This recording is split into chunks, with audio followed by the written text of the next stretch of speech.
जहाँ तक दूसरे की धार्मिक स्वतंत्रता बाधित ना हो, तो यदि बकरे की कुर्बानी आपको करना भी है ना, तो निर्धारित स्लॉटर हाउस में ही करें। बिल्डिंग में सारे लोग रहते हैं, बिल्डिंग का मैदान है, बिल्डिंग के मैदान में लाकर आप कोई जानवर ज़िबा नहीं कीजिए दूसरों। सबसे पहले तो कुर्बानी का क्या अर्थ है आप ये समझ लीजिए। कुर्बानी हज़रत इब्राहीम अलैहिस्सलाम ने दी, अपने पुत्र हज़रत इस्माइल अलैहिस्सलाम को प्रस्तुत किया, क्योंकि अल्लाह ने ये कहा था कि अपनी सबसे प्यारी चीज़ मुझे पेश करो। तो उनकी सबसे प्यारी चीज़ क्या थी? उनका पुत्र। तो उन्होंने उसे प्रस्तुत किया। जब उन्होंने उसे प्रस्तुत किया तो क्या अल्लाह ने उनके पुत्र की जान ले ली? नहीं ली, लेकिन अल्लाह ने उनकी भावना स्वीकार कर ली। फिर कुरान शरीफ यही बात कह रहा है, सूरह हज आयत 37, नहीं पहुंचता अल्लाह के पास रक्त और मांस, अल्लाह के पास पहुंचती है तुम्हारी धर्मपरायणता। वही पहुंचा हजरत इब्राहिम का, उनके पुत्र का लहू नहीं गया, पुत्र का मांस नहीं गया, बल्कि उनकी पवित्र भावना गई कि धर्म की राह पे, नेक रास्ते पर इनका पुत्र मोह इनके आड़े नहीं आएगा। तो कुर्बानी का श्रेष्ठतम स्तर जो है ना, पुत्र मोह की कुर्बानी, मद, लोभ, अहंकार की कुर्बानी। क्योंकि पुत्र मोह में ही दुर्योधन वाले केस में क्या हुआ आपको पता है? बड़ी बड़ी पॉलिटिकल पार्टियां खत्म हो गई, गर्भ में कन्या को मार दिया जाता है, ये सब पुत्र मोह। और इसी कारण पुत्र गलती कर कर आए तो पिता कहता है लड़कों से गलती हो जाती है। ये सब गंदगी पुत्र मोह के कारण है। तो अल्लाह उसी पुत्र मोह की कुर्बानी मांग रहा है। सुनिएगा, ये कुर्बानी का उच्चतम स्तर है। फिर थोड़ा लोअर लेवल पे कि भाई आप ये सब तो नहीं कर पा रहे हैं, तो फिर बकरा लाके उसको ज़िबा कर दो। अच्छा, तो ये कोई हायर लेवल की कुर्बानी तो वो है जो मैंने बताया आपको, यही है कि अपने विकारों को समाप्त करना। अब मैं आपको बताऊं, जो बकरे की कुर्बानी का है, उसमें इस्लाम के अनुसार आप उसी जानवर की कुर्बानी कर सकते हो जिसको आपने पाला है, जो आपके घर में जन्म लिया हुआ है, उसे आपने पाला है, अपने हाथों से खिलाया है, उसे दुलारा है, नहलाया है, घुमाया है, पत्ते खिलाए हैं, चारा खिलाया है। वो जब बड़ा हो जाए और आपका लख्ते जिगर हो जाए तो उसे सुलाना है और उसकी आंखों में आंखें डालकर आपको ज़िबा करना है। कसाई ज़िबा नहीं करेगा। ये कर पाओगे तब तो कुर्बानी है। ये नहीं कि कल बकरीद है और आज 2 बकरा खरीदा लाकर और कुर्बानी कर दी। ये मोह ही नहीं पैदा हुआ तो फिर कुर्बान तुमने किसको किया? अब बकरा ठूस ठूस कर आ रहा है, चोटिल होकर आ रहा है, भूखा प्यासा है, भूखे जानवर की कुर्बानी नहीं हो सकती, चोटिल जानवर की कुर्बानी नहीं हो सकती, परेशान जानवर की कुर्बानी नहीं हो सकती, आयु में बहुत कम है उस जानवर की कुर्बानी नहीं हो सकती। और भारत के संविधान के अनुसार और इस्लाम के अनुसार, सुन लो, इस्लाम में कहता है कि वो शख्स मुसलमान हो ही नहीं सकता जिसकी हरकतों से उसका पड़ोसी महफूज ना हो।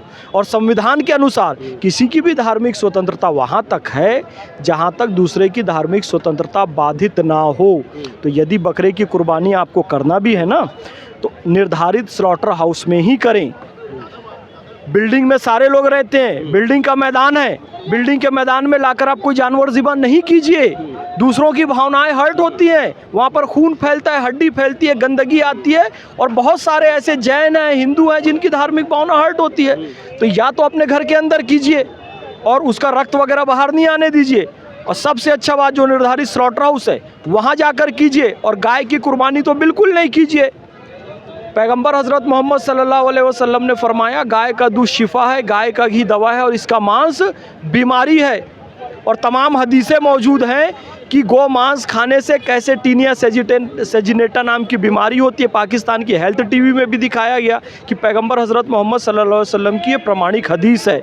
और ये भी कहा जाता है कि भाई सनातन में गावो विश्वस्य मात्रा, गाय संपूर्ण विश्व की माता है। तो किसी की भावना को हर्ट करने वाला काम नहीं करना चाहिए। मुस्लिम राष्ट्रीय मंच बकरीद की पूर्व संध्या पर 6 जून को हनुमान वाटिका मंदिर में गौशाला में गौ माता को गुड़ चारे खिलाने का कार्यक्रम, गोदान का कार्यक्रम और गो दुग्ध पार्टी, काउ मिल्क पार्टी करेगा शाम के 4 बजे। नाम ही बकरा ईद है और बकरा ईद के दिन काउ पार्टी, दूध पार्टी, तो काऊ के दूध की पार्टी, काऊ मिल्क पार्टी कह लीजिए। तो ये कैसे संभव हो सकती है? नाम तो बकरा ईद है, त्यौहार का ही नाम बकरा ईद है। तो देखो, बकरीद का मतलब क्या है? भारत में हिंदी में अपन लोग हिंदी में क्या कहते हैं? बकरी, बकरा। तो क्या सोचते हैं ये गोट है ना? गोट को बकरी कहते हैं ना, ये अरबी में बकरा हाँ, गाय का नाम है। गाय को कहते हैं। हाँ, पता है आपको? हाँ, कुरान शरीफ का जो सबसे बड़ा अध्याय है, हाँ। दूसरा अध्याय, उसका नाम है सूरह बकरा, हाँ। यानी कि गाय का अध्याय। तो भाई बकरा ईद है, बकरे की ईद है, यानी गाय की ईद है। हाँ। तो गाय की ईद कैसे मनाओगे? गाय को गुड़ चारा खिलाकर तो मनाओगे, गाय गोदान करके तो मनाओगे, गाय की सेवा करके तो मनाओगे, गाय की सुरक्षा करके तो मनाओगे। और जो बकरे की कुर्बानी दे के मनाएंगे उनके लिए आप क्या ना कहोगे? ना ना, गाय की कुर्बानी कभी नहीं करनी चाहिए। मैं स्पष्ट कहता हूँ, जिससे किसी की दिल आज़ारी हो और जिसके बारे में पैगंबर हज़रत मोहम्मद सल्लल्लाहु अलैहि वसल्लम ने फरमाया कि इसका मांस बीमारियां हैं, उसकी कुर्बानी बिल्कुल भी जब नहीं करनी सरकार चाहिए। नियमों में बांध देती है मुस्लिम समाज को कि यहाँ कुर्बानी करनी है, यहाँ नहीं करनी है, खून यहाँ बहना चाहिए, वहाँ नहीं बहना चाहिए, तो यहाँ मुस्लिम समाज कहता है कि हमें विशेष वर्ग को टारगेट किया जा रहा है, तो इस्लाम को टारगेट कर रही है ना सरकार। ना ना ना, अरे भाई, जब होली आती है, दिवाली आती है, कोई भी त्यौहार आता है, रामनवमी आती है, सबके लिए एडवाइजरी जारी होती है। यहाँ तक कि महात्मा गांधी की जयंती भी आती है तो शराब मांस को लेकर एडवाइजरी जारी की जाती है। महावीर जयंती आती है, तो भाई ईद बकरीद में क्यों नहीं एडवाइजरी जारी की जाएगी? बाकी कोई धर्म वाला तो ऐसा नहीं कह रहा है भाई। तो मुसलमानों में जो कुछ कट्टरपंथी नेता हैं, बार बार ऐसा क्यों कहते हैं कि इस्लाम पे हमला है, मुस्लिम धर्म की आस्थाओं? ऐसी बोल रहे हैं ये बात। नहीं, देखो ओवैसी बीफ और दाढ़ी के नाम को मुस्लिमों को टारगेट किया जा रहा है, बीफ और दाढ़ी के नाम पे। देखिए, बीफ और दाढ़ी के नाम पे मुसलमानों को टारगेट किया जा रहा है, बिल्कुल गलत बात है। पूरी दुनिया में दाढ़ी वाले और टोपी वाले कहीं सबसे ज़्यादा सुरक्षित है ना, तो भारत में इतने ज़्यादा सुरक्षित है कि बर्मा के रोहिंग्या भी आके यहीं बसना चाहते हैं। हालांकि फिर कहता हूँ, उन हरामखोरों को तो यहाँ बसने नहीं दिया जाएगा, सारे चोर उचक्के हैं, चुन चुन के उनको भगाना चाहिए। भाई दाढ़ी टोपी वाले यहाँ सुरक्षित हैं, तो बर्मा के रोहिंग्या तुर्की क्यों नहीं गए? अरब क्यों नहीं गए? बहरीन क्यों नहीं गए? पाकिस्तान क्यों नहीं गए? ईरान, इराक, सोमालिया क्यों नहीं गए? क्योंकि उनको पता है वो भारत में ही सुरक्षित है। तो ये झूठ कि भारत में मुसलमान असुरक्षित है दाढ़ी टोपी वाले।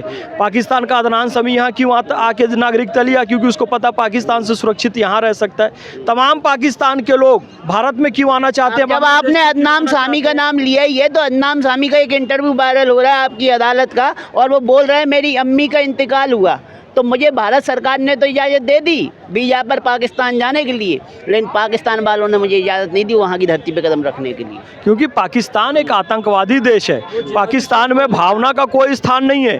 पाकिस्तान वाले तो इतने नीच निकृष्ट कमीने, पापी, जलील, गलीज, गिरे हुए, ज़कात की खीर के पिस्ते, मतलब तशरीफ़ के फोड़े के कीड़े, औलाद इबलीस, चचाए खब्बीस, इतने गलीज़ लोग हैं वो, इतने गलीज़ लोग हैं। भारत पाकिस्तान का भी 2 दिन युद्ध हुआ, वहाँ के खूसट मौलाना कह रहे हैं कि भारत जब हम युद्ध जीत जाएंगे, पाकिस्तान जीत जाएगा, तो माधुरी दीक्षित को तू लेगा कि ऐश्वर्या राय को मैं लूँगा, ये चर्चा करें। और सेक्स स्लेव बनाएंगे या फिर निकाह करेंगे, इस पर चर्चा हो रही है। यानी कि इतने गलीज़ लोग हैं कि भारत की महिलाओं को सेक्स स्लेव बनाने की बात करिए, और हमारे यहाँ की कुछ तथाकथित प्रगतिशील नारियाँ से नो टू और कह रही हैं, चाहे वो राहुल गांधी या प्रियंका गांधी या नेहा सिंह राठौर, से नो टू और। अरे वो पाकिस्तानी आ गए तो पहले तुमको सेक्स स्लेव बनाएंगे नेहा सिंह राठौर। तो वो इतने गलीज लोग हैं कि वो अदनान सामी जो सिंगर है वहीं से आया है, उसकी माताजी के निधन पर उसे नहीं जाने दे रहे। तो यही पोल खोलने तो पूरी दुनिया में भारत के प्रतिनिधिमंडल को भेजा गया है। आप काऊ मिल्क पार्टी की बात कर रहे हैं बकरीद पे, लेकिन जो आपके ही समाज के कट्टरपंथी हैं, जो इस्लाम के कट्टरपंथी हैं, वो तो आपको काफिर बताने लगेंगे कि भाई ये तो हराम है इस्लाम में काऊ मिल्क पार्टी। तो बकरीद के दिन वो भी असल में क्या है ना, ईसाइयों में धर्म सुधार आंदोलन चला, बड़ा चला। अब जो महिलाओं को विच हंटिंग के नाम पे जिंदा जला दिया जाता था और पादरी पोप लोग स्वर्ग का टिकट बेचते थे, मार्टिन लूथर किंग आए, सब खत्म करवाया, ईसाइयों को समझ आई।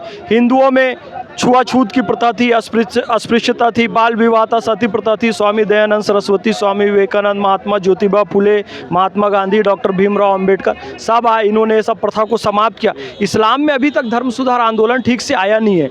तो जब भी मोहम्मद फैज़ खान कोई प्रगतिशील बात करेगा ना, तो उनको एंटी इस्लाम लगेगा। जब भी इंस्टेंट ट्रिपल तलाक समाप्त की जाएगी तो उनको लगेगा इस्लाम का विरोध हो गया। CA/NRC की बात कही जाएगी, इस्लाम का विरोध हो गया। 370-35 से हटाने की बात कही जाएगी, इस्लाम का विरोध हो गया। पूरी कानूनी प्रक्रिया 70-80 साल की करके राम मंदिर बनाएंगे तो इस्लाम का विरोध हो गया। मोहम्मद फैज़ खान कह रहे हैं भाई गाय का मांस नहीं खाओ, गाय का दूध दही घी पियो, पैगंबर की हदीस है, तो उनके लिए ये भी इस्लाम का विरोध हो गया। मोहम्मद फैज़ खान कह रहे हैं भाई नियमों से चलो, जिस देश में उस नियम का पालन करो, तो ये इस्लाम का विरोध हो गया। नहीं, ये प्रगतिशील मूल्य है। इस्लाम प्रगतिशीलता, डायनेमिज्म का नाम है, क्योंकि पैगंबर हज़रत मोहम्मद सल्लल्लाहु अलैहि वसल्लम डायनेमिक थे। उस समय के हिसाब से जो प्रगतिशील मूल्य थे उन्होंने अपनाए। यहाँ तक कि हज़रत रुफैदा नर्स थी, उनके यहाँ सर्जन थी, सर्जरी करती थी। अब कोई नर्स या सर्जन, आपको क्या लगता है पूरा बुर्खा पहन के पूरे शरीर को ढांक के कोई सर्जरी कर सकता है क्या? कोई नर्स हो सकते? तो हज़रत रुफैदा उनके समय में थी। पैगंबर हज़रत मोहम्मद सल्लल्लाहु अलैहि वसल्लम ने उनको भी लाओ किया। ये कट्टरपंथी लोग हैं जिनको इस्लाम का प्रगतिशील स्वरूप मालूम ही नहीं है। औरतों को घर से निकलने ही नहीं देते हैं, उनको पूरा शरीर को कवर करके रखते हैं और अपनी बहनों को पढ़ने देते हैं। उसके बाद बड़े होते हैं, शादी होती है, पत्नी प्रेग्नेंट हुई, अस्पताल गए, डॉक्टर आया, कह बताओ तुम्हारी पत्नी की डिलीवरी करा। नहीं नहीं नहीं नहीं, हमको लेडीज डॉक्टर चाहिए, जेंट्स डॉक्टर कैसे हमारी पत्नी को छुएगा, उसको उतार के 4 जूते मारने चाहिए। अबे अपनी बहन को पढ़ने नहीं दिया तो लेडीज डॉक्टर आसमान से टपकेगी? हमारी माँ बहनें पढ़ेंगी तभी तो लेडीज डॉक्टर बनेंगी। यह इस्लाम का सही स्वरूप है। अब कट्टरपंथी इसको सुनेंगे। मोहम्मद फैज़ खान इस्लाम के खिलाफ बोल रहा है क्योंकि मैं प्रगतिशीलता और सही इस्लाम रखता हूँ, जिससे ये वाकिफ नहीं है। मैं इनकी कुंठा को तुष्ट नहीं करता हूँ, इसलिए आपने भी कहा कि मैं तो काऊ मिल्क पार्टी का आयोजन करूंगा, केक कटवाऊंगा, तो रियलिटी में आप कटवाने जा रहे हैं? काऊ मिल्क पार्टी होगी? अगर मैं आ गया तो मिलेगा देखने को। मैं पूरे दुनिया के मुस्लिम, हिंदू, सिख, ईसाई सब भाइयों को, तमाम मीडिया को आमंत्रित करता हूं। बकरीद की पूर्व संध्या 6 जून 2025 शाम 4 बजे श्री राम हनुमान वाटिका मंदिर गौशाला, आसफ अली रोड, दिल्ली, रामलीला मैदान चांदनी चौक में गौ माता को गुड़ चारा खिलाया जाएगा, गोदान किया जाएगा और काऊ मिल्क पार्टी की जाएगी। अब आखिरी में आप अपनी समाज को क्या संदेश देंगे कि बकरा ईद कैसे मनाई जानी चाहिए? अपनी समाज को, इस्लाम धर्म को क्या संदेश देना चाहेंगे कि बकरा ईद कैसे? और ज़रूरतमंद के घर में राशन देंगे, किसी का बिजली का बिल पटा देंगे, किसी गरीब बच्चे की स्कूल की फीस दे देंगे। मैं ऐसे मनाऊंगा, बाकी जिसको जैसे मनाना है मना सकता है।